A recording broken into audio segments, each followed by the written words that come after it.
Well, hey, on today's episode, we have the vice principal of Sparrow Academy. Come on, welcome to the show, Josh Drolshagen.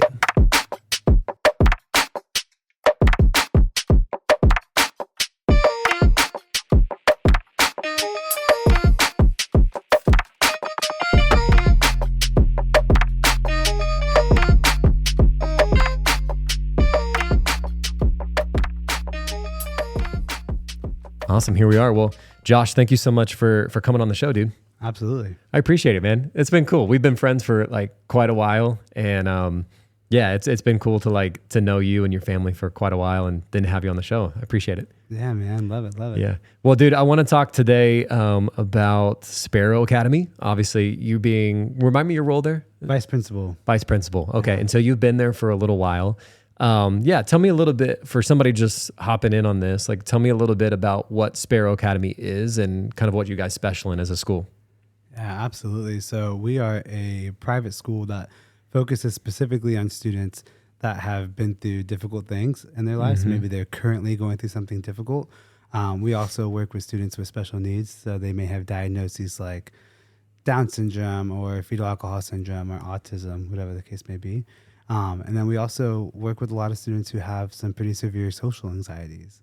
And, kind of our approach is just very calm, quiet spaces in classrooms. All of our classrooms are set up like living rooms. So we have couches and lamps and blankets and pillows and dim lighting. Everything's very aesthetically pleasing and That's simple cool. and Yeah. minimal. So yeah, it's a little bit about us. A lot more like relaxing than maybe like your typical like school setting, right? Absolutely. Every surface is a soft surface. Everything's comfortable and cozy. Yeah. Definitely a more relaxed setting. People always refer to our classrooms as like coffee shops. Like, this kind of looks like a coffee shop in here. We're like, that's great. That's cool, dude. Yeah. I know we've talked about this before. I like before we like moved back for a couple years, I worked at a school that I think has some similarities. We were a school, like for me being, I was like a history teacher there. We were a school that kind of specialized in some students that had like learning disabilities. So like high level autism and things like that. And then we also, those students would probably be with us for the long haul throughout their whole like education path. And then there was other students who were like behavioral issues. So they had gotten into some fight at school or something like that. They would be sent to our school and have to kind of work their way through the system to go back.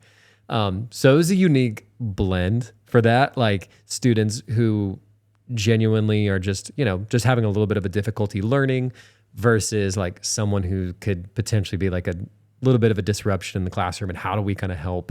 I'm sure you see some of that. What's that like? How do you guys balance that tension in the classroom between the different learning styles, Yeah, that's a great question. I would say one difference with our school is we don't typically try to like transition students out of our school. We really believe that our approach works for every type of student. Yeah. And part of that is like, what student wouldn't benefit from a calm environment where there's less students in the classroom. And so, the tension kind of looks like in one room having students that with different backgrounds, different behavioral challenges or learning disabilities. But with the small class size, the teachers are really able to focus on the students, even though their needs vary so much. Yeah. And so, our classes are usually around anywhere from 10 to 15 students, which is like less than half of a typical classroom size. And so within that, teachers may have a couple students that might have some more behavioral challenges, but because there's so few students in the classroom, you're able to kind of pause and hone in on just those few students. Where in a traditional classroom setting, you have 25 other kids to worry about when that group over there is doing something they shouldn't be or whatever the case may be. Yeah. And then for the students that have a learning disability, same thing. Teachers are able to really slow down and go and instead of going, the standards say that I have to teach all this material in 1 year. Go, hey, what do the students actually need? We definitely take more of a life skills approach to our academics. So like, what are they actually going to need to be successful? We do have students who are college bound, so we do have to, cover our basis there, but we're able to slow things down and work really closely with the students in a calmer environment. And so it seems like, man, working with students that have behavioral challenges and then students with learning disabilities and putting them in the same room seems like it'd be a very chaotic environment. Yeah. But it really isn't, because that's what's happening in every classroom In America, it's just we have smaller classes and then teachers who are very, very patient. I think that's a big deal. You guys do have a really great, like I know a lot of the teachers there and you guys have such a great team.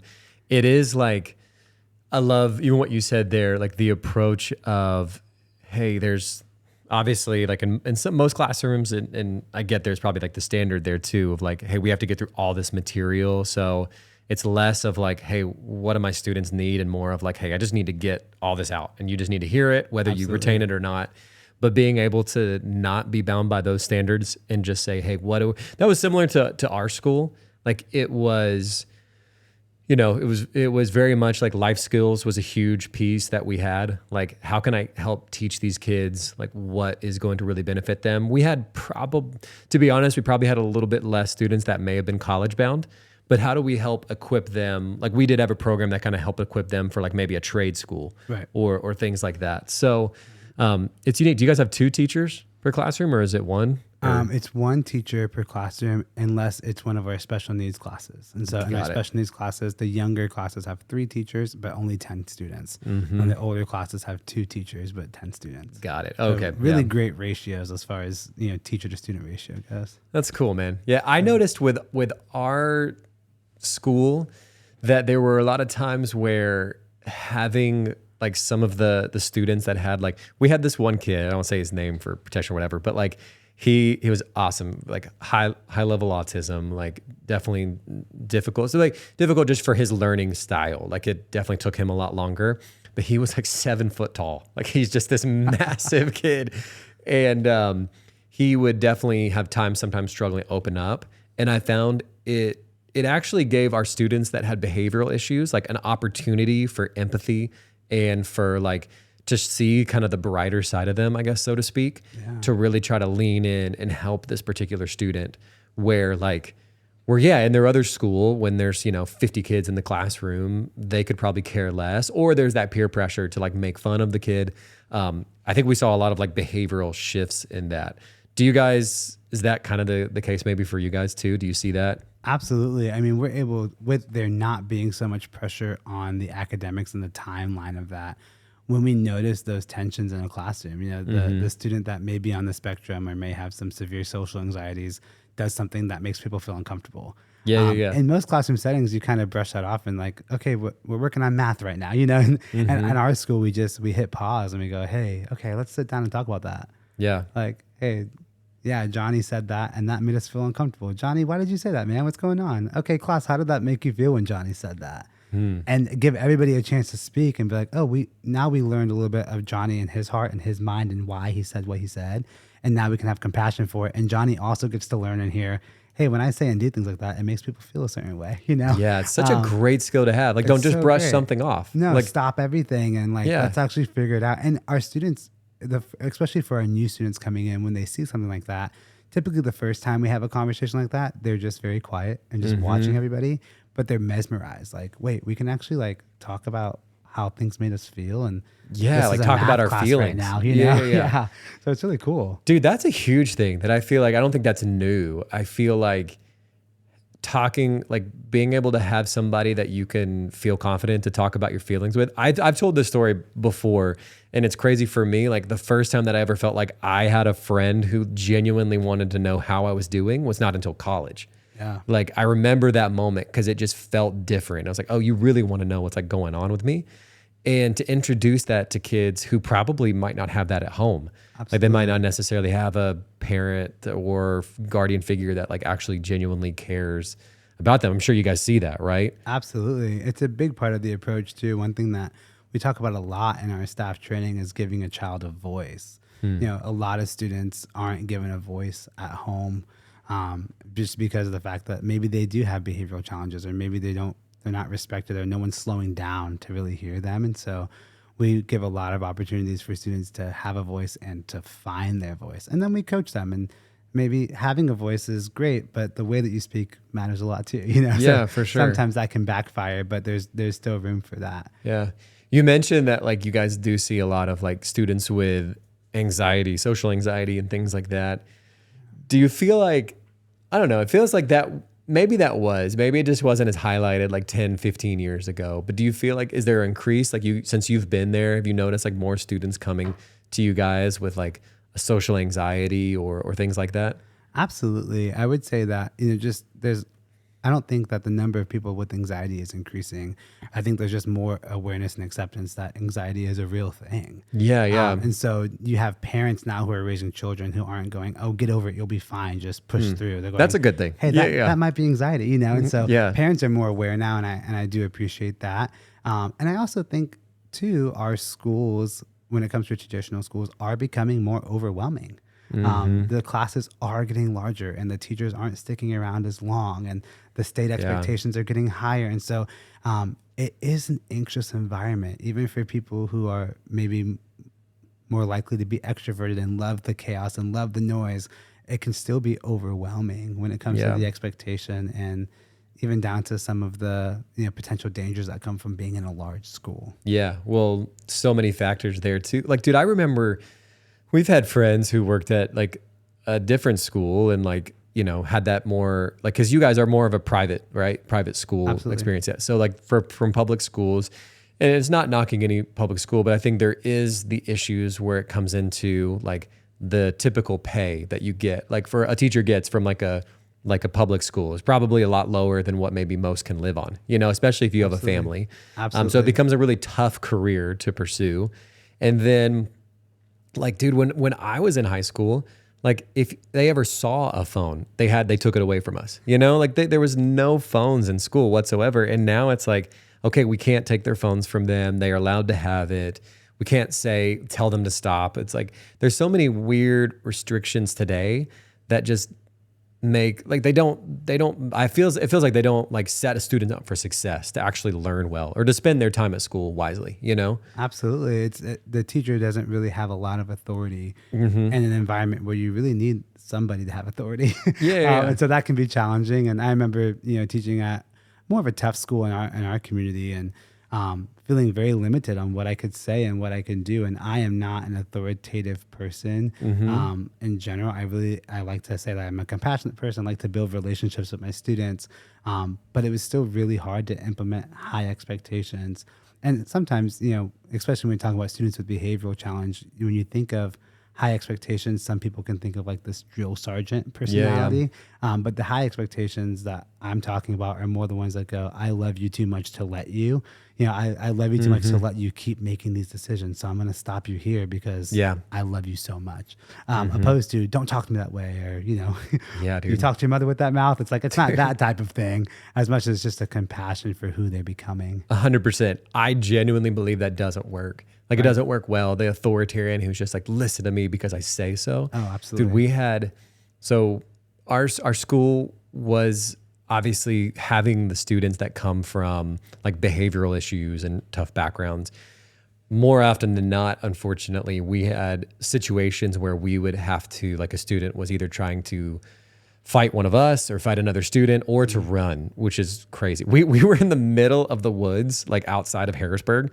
And so it's like running was like, where are you running to, man? Like there's not a gas station for another 10 minutes away from here, like miles, Yeah. But yeah, so there was one time in particular with this one student, and dude, I don't feel like I can talk about it. He actually, he's actually a victim of gun violence in the city that we lived outside of. So it was super sad one summer. But prior to that, he would just get in a lot of altercations and we'd have to put him in restraints and stuff like that. But he was one of these moments, he was super heated and one of our other staff members took that approach of just like, listen to me, like this is why you have to do this or whatever. And they got in each other's face. And I was like and he was a big student. He was he had a really tough life, dude, like out of 4 and 5 foster parents, got to call somebody mom for 6 months and then they dump him. Just a tough life, And I remember taking the risk of just getting in there and just I just kind of gently laid my hand on his shoulder and I was like, hey, dude, it's okay. I won't say his name, but dude, it's okay. It's okay. It's okay.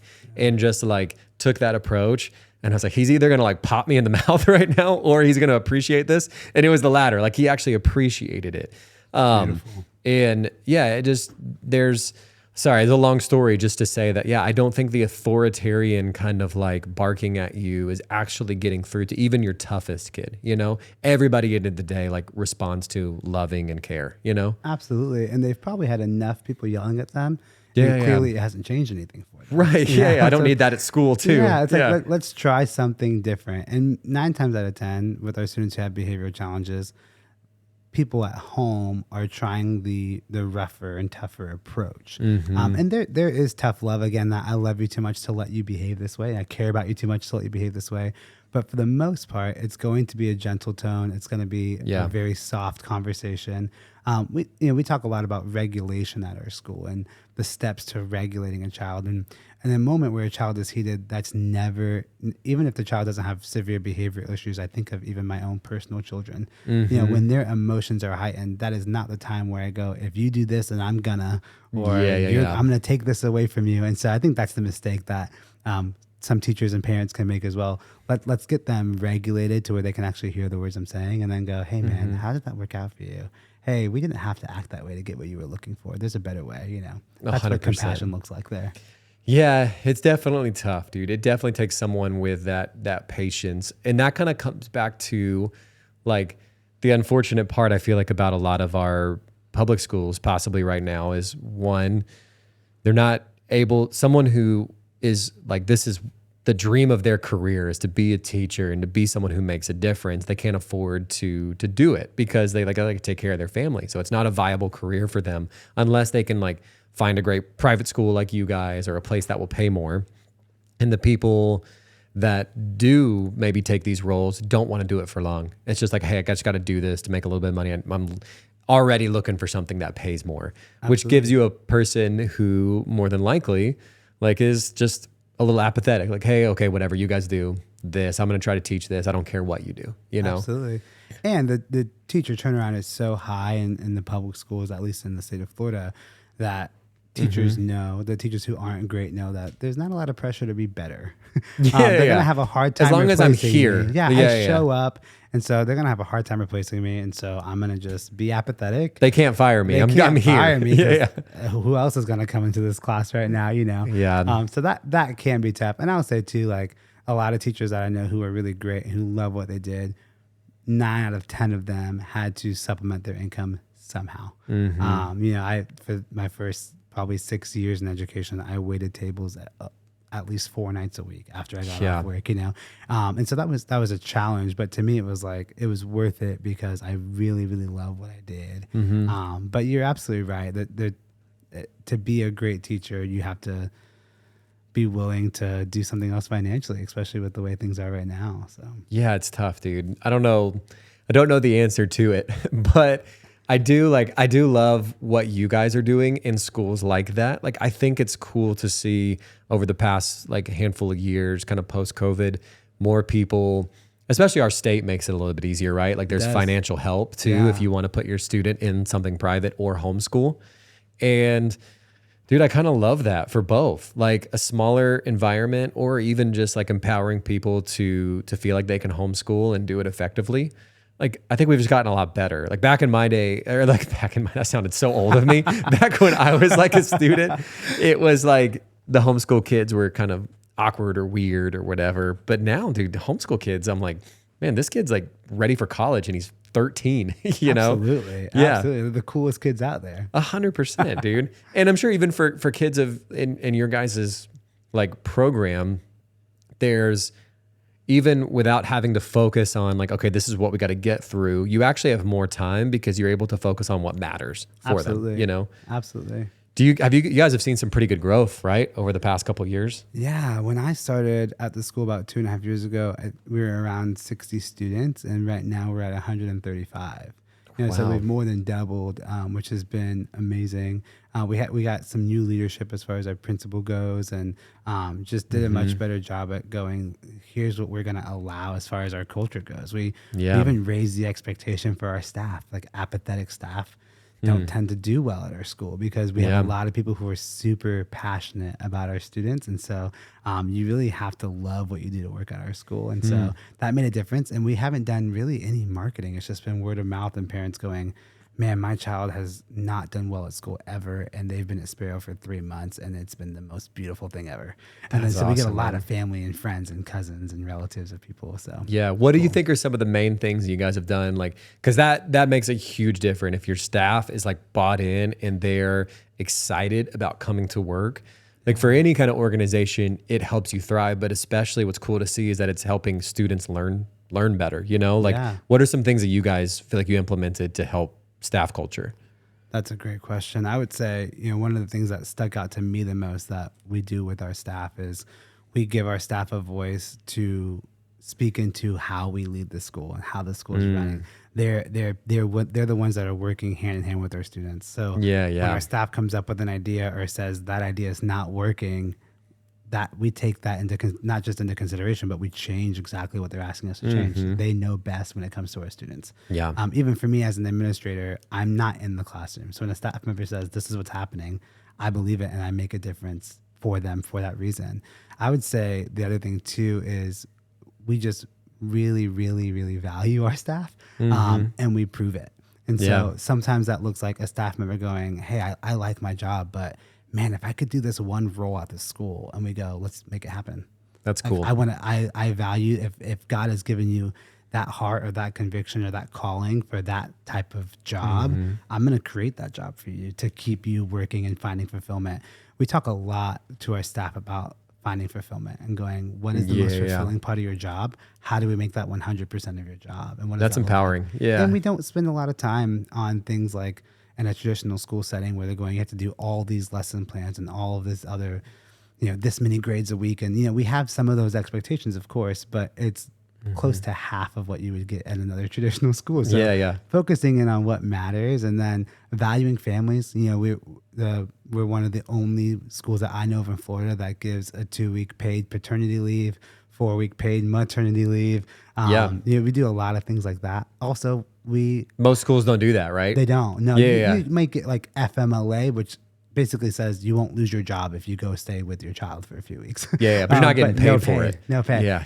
And then our staff also gets vacation time. Another thing that we do is, being a teacher is hard. And even when you're supported, it's hard. And so sometimes our staff may just have a challenging moment with a student. And I have a stack of Starbucks gift cards in my office, and I'll walk up to a staff member and go, hey, I got your class for 30 minutes. Why don't you run and get yourself a coffee and come back? That's awesome. And they're like, now? I'm like, yeah, go get a coffee. I got you. Come back and we'll be ready to roll. So just caring for their emotions. That's awesome, dude. I remember I always felt so bad if I was ever sick or like wanted to take a vacation because it was like, and I do appreciate it. I'm not trying to talk ill of the school. I liked what it was. It definitely isn't my favorite job I've ever had. But I will say the culture there was like, if you're sick or you have to take a vacation, it's it's hard for us. Like, thanks for making it hard for us. Wow. And I'm like, dude, that's a terrible place to be at. You know what I mean? And what you were talking about too, with like the investing into people and staff culture and like letting them be heard and like what they want to do. I think that's huge because it allows somebody to see like, oh, there's a pathway for me to be here for a long time. Like I could actually grow here. Yeah. Sometimes like I feel like for most organizations, that's kind of like the silent exit for people is when they start considering, okay, what could I do next year? Right. And I'm sure that happens for a lot of teachers. They're like, absolutely. Okay, the only thing I could do here is teach. Then what's next for me? Okay, let me start thinking about other options. Right. And then they're just gone, which is cool, man. It's cool to hear that you guys do that because I feel like a lot of like organizations or schools even say that, but I think it's evident by the people that you have and like what you guys are able to do, What do you feel like is like the next thing for you guys as a school? Do you see a lot of growth coming for this fall? Absolutely. I would say as far as growth for our school goes, right now we're pretty much at capacity in all grades and for our special needs classes and our gen ed classes. And so what we're doing, there's just such a huge need for it. Yeah. And our town, we're in North Lakeland and we're on the far side of North Lakeland, kind of in the boonies, honestly. And we have families that are driving from St. Pete, from Poinciana, Kissimmee area to come to our school. And so Sheesh. for us, what Driving from growth- St. Pete to go to school to come to our school every day? every day to and from. Yeah, it's wild. And because they've tried so many things and nothing's working. Yeah. And so like, well, my child can go to school and be successful. So I'm going to make it happen no matter Those are good what. parents. Absolutely. Yeah, And yeah. and high praise to those families going, man, you're putting in, man, some of them 3-4 hours of driving a day so their child can go to school and feel comfortable and feel safe. Man. So that's huge. And I have a lot of respect for those families. I would say for us, we don't want to become a big school. There's something really unique about the fact that all of our teachers know all of our students' names. Our administration is well connected with all the families as well, and all the homes of our students. And so our next step is opening another campus. And so Somewhere. we're on Yeah, track yeah. to do that. And so, our goal is every 3 years to start a new campus, which allows other communities to have a resource like our school. That's cool. Not only so our parents don't have to travel so far, but for people who wouldn't have that option, they can have one of our schools right in their neighborhood. And so I'm really excited about that. That's awesome, We get man. calls Yeah. almost every day of like, do you guys offer transportation from Winter Haven, from Auburndale, and we're like, no, St. unfortunately, Pete's a we crazy don't. drive, dude. It is Yeah. a trek. So Yeah. they come from all over, man. That's cool to hear, man. Like you hear, obviously, and I'm sure you guys have some of like tough stories. Like, the sad part is that not every child is currently in a family with parents who are really equipped to be parents. Absolutely. And they've got some difficulties there. But then there's also those like cool stories of like parents who like would eat dirt for their kids. You know my what I gosh, mean? yes, Like, and not yes. calling you guys, but just like the ability to be able to drive, like Oh we'll my drive an gosh. hour and a half, 2 hours, Yep. like back and forth to make sure that you are successful. Yeah. That's how I feel about my kids, like, and that's Yes. like, I can relate to that. I'm sure there's like sad stories you guys have gone through with kids who are just, do you ever see, that's actually a good question I was thinking about. It's like, do you ever see the impact that you guys, if you're like, are having with kids? Like, have you seen change within the home too, just because of what you guys are doing with students there? Man, yeah, definitely. I think that's what gets me the most emotional when I think about our students. Yeah. Is thinking about the times where we've been able to make lasting impact on their parents. Because if we talk about partnering with our families a lot, and that's a word that a lot of schools will throw around. It's like we had to partner with parents, partner with families, and for us, what that looks like is journeying with them, even if we don't necessarily agree with the way that they're doing things, and kind of leaning into that. We're a private school, so we're able to speak to things that public schools would probably get taken to court for. So we're able to go, hey man, I don't know if I would take that parenting approach with my 14-year-old son, or whatever the case may be. So that's the students that we've seen the most lasting impact would be the students whose families have been the most receptive to guidance. And I don't think that's a coincidence. We'll have parents that'll come in and they'll go, man, this isn't working and this isn't working and my child's getting worse. And we'll hear them and we'll listen intentfully. And then we'll say, hey, would you mind if we maybe speak into that a little bit? And say like, this might be uncomfortable and maybe no one's ever spoken to you this way before. Maybe no one's ever given you this perspective. And we always ask for permission. And by the time a parent gets to that place, they're at a place of desperation and they go, yes, please tell me what I can do different. That's cool. So those are the students where I go, man, I've seen the most change in those students' lives, where the families and the homes of those students are going, tell us what we can do. Yeah. And they'll say, they're a whole different person at school than they're at home. They're doing so great at school, and at home their behavior is so extreme, or they're so violent, or whatever the case may be, or they're so dysregulated that they just lock themselves in their room all night. But at school, they're making friends and they're talking to teachers. What are you guys doing? Let me go. Okay, let's tell you, and let's actually practice this with you. And so we do this meeting called like a 360 meeting, where we take a 360 view of a student and go, what are all the things that are impacting the student's life? Really, school is probably only 25% of that. Right. Yeah. You have home, you have their medical history that plays a role, whether that's medication or seeing a counselor, whatever the case may be, mental health. And then you also have their community outside of school.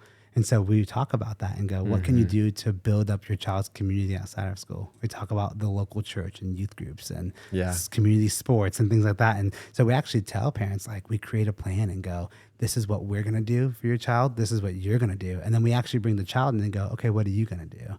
And all of us together, we're going to get you somewhere together. So it's really beautiful. Dude, I know that I know that Sparrow isn't like a necessarily like a Christian school, but like It actually is. Oh, it actually is. It actually okay. is. The difference is that we are primarily funded through the state, Okay. and there is no requirement for our families or our students to have any type of religious affiliation. Got I it. believe. Okay. Cool. So I didn't know that. That's what's unique about our school. So when families come to our school, they are in a way submitting to the fact that, we're going to talk about God in their classrooms. I love that, dude. And a lot of times once parents get to our school and they see our approach and they meet our staff, they're like, yeah, I may not be a believer or a Christian myself, but I've heard this works, so I'm willing for that to be a part of my child's day. That's awesome, dude. Which is really cool. And so we've seen a lot of parents come to the faith that way. We've actually had teachers talk to parents on the phone and lead them in the steps of salvation. We've gotten to baptize some of our students' parents at our closing ceremony. So we get to do some awesome, really, dude. really great ministry. Dude, I didn't know it was. That's so cool to hear, man. Because I was literally thinking, I was like, man, this is such a cool ministry. Oh yeah, that I think has so much power to it. Like, no matter how great you are at being a parent or how well prepared you feel, like there's a level of emotion that you have to have with I hope you have with like your child. And then like, I mean, like I've seen just so many cool stories of that, of like a child being impacted or a student being impacted that then goes home. And just because the student is different, it impacts the way that the family, like they're like, oh man, something's happening. It's positive here. Like I want some of that. Most definitely. Man, that's so cool to see, dude. It's cool because I know you and I both have like worked in like churches before and doing stuff like that. And now being like on the other side of that, like doing ministry in many ways. It's cool to see how effective, just how effective our ministries can be, like in an everyday kind of setting like that. Absolutely. It's really, I think it's the definition of meeting people where they're at. Like everybody has to go to school. Yeah. Go to school in some way. And so being able to be there, and then parents just naturally are going to talk to teachers and go, hey, how's my child doing? And so being able to lean into that, and parents trust you because they see that what you're doing works. I think that's huge. That's awesome, man. Well, dude, thank you so much for being on the show, man. I love this. I feel like I feel passionate about this, especially being a dad of two. Like I love like hearing these cool stories. Maybe for people listening, let us know, like, as we have one more minute left, like what is ways that maybe if a parent's listening to this and want to like learn a little bit more about Sparrow Academy, or like, search you guys up. What's ways that they can find you and learn a little bit more? Yeah, our website is sparrowacademy.org. We have a Facebook page, Sparrow Academy. We're always open to tours, so we have families come all the time and just go, I want to see what you guys do, and so we'd love to show you. Cool. Well, dude, thanks for being on. Awesome. Thank you, man.